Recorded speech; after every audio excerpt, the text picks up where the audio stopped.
Biz bu yıl җирлекләрне карауны үзгәрәк форматта оештырдык. Моңа кадәр инде традицион формада һәр елны Сабантуй алдыннан чисталык 2 айлыгы кысаларында апрель-май айлары чисталык 2 айлыгы булып торды бит инде.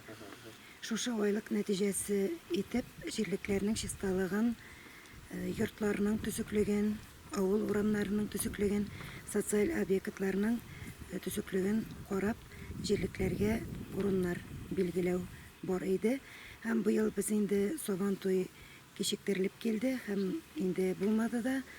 Шуның сәбәпле безнең инде күчә килде сорауга, ләкин без бу традицияне инде дәвам итәргә тиеш булып торабыз.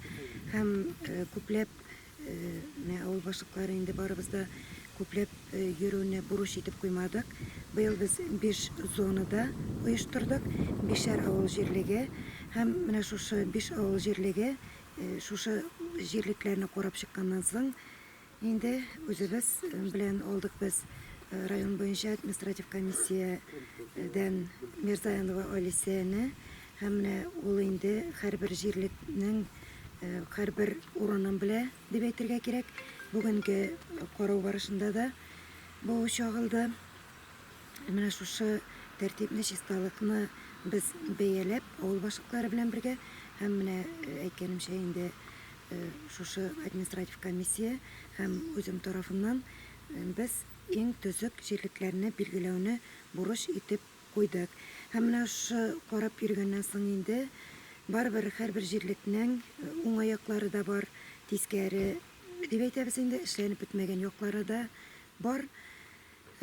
Вакытыда быел инде уңайсыракка туры килде. Бүгенге вакытта күп кеше пешәндә, терлек асраган җирлекләрдә инде бу чагыла.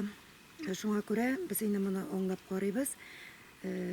Һәм шуннан чыгып, менә шушы җирлекләрдән без 5 менә зоналап инде семинар үткәрүне бурыч итеп куябыз. Быел ел беткәнчегә кадәр. Менә бу һәрбер җирлектә күргән матурлыкны башка авыл җирлекләренә үрнәк итеп күрсәтеп, тәҗрибә уртаклашып, аны шушы үрнәк якларына үзебезгә үрнәк итеп алуны бурыч итеп куйдык. Шөкер дип әйтәсем килә, мондай урыннар бар. Һәм авыл җирлекләре инде барыбер үзләренең территорияләрендә тәртип булдырырга тырышканнар. Бик чиста, төзек җирлекләр бар. Бу инде бер елны гына булдыра торган әйбер түгел. Моңа озак еллар дәвамында халыкка аңлатып, халыкны тәрбияләү нәтиҗәсе дип бәяләп китәсем килә. Чөнки монда инде авыл башлыгы күпме генә кешегә менә капка төбен чап, ихатаң төзек булсын дип әйтеп йөреп кенә, бу авыл башлыгына кирәк әйбер генә түгел. Бу монда инде җирлекнең йөзе күренә, авылның йөзе һәм шушы шәхси хуҗалык җитәкчесе дип без инде шәхси хуҗалыкта яшәүче һәр кемнең йөзен чагылдырып тора. Аннан соң инде закон буенча һәр кемнең үзенең ихатасын тотып алган территориясе һәм ихатаның ички ягы үзенеке. Ләкин минем үземнең шәхсән фикеремдә гомумән авыл җирендә яшәгән һәр кемнең фикере дә дип уйлыйм мин аны. Үзеңнең капка төбе өчен һәр кем шушы йорт хуҗасы җавап бирә дип уйлыйм. Ничек инде мин моны менә алдагы елларда да әйткәнем бар. Ничек инде синең капка төбеңне килеп кемдер чабып бирү, бу менә минем өчен аңлый торган төшенчә түгел.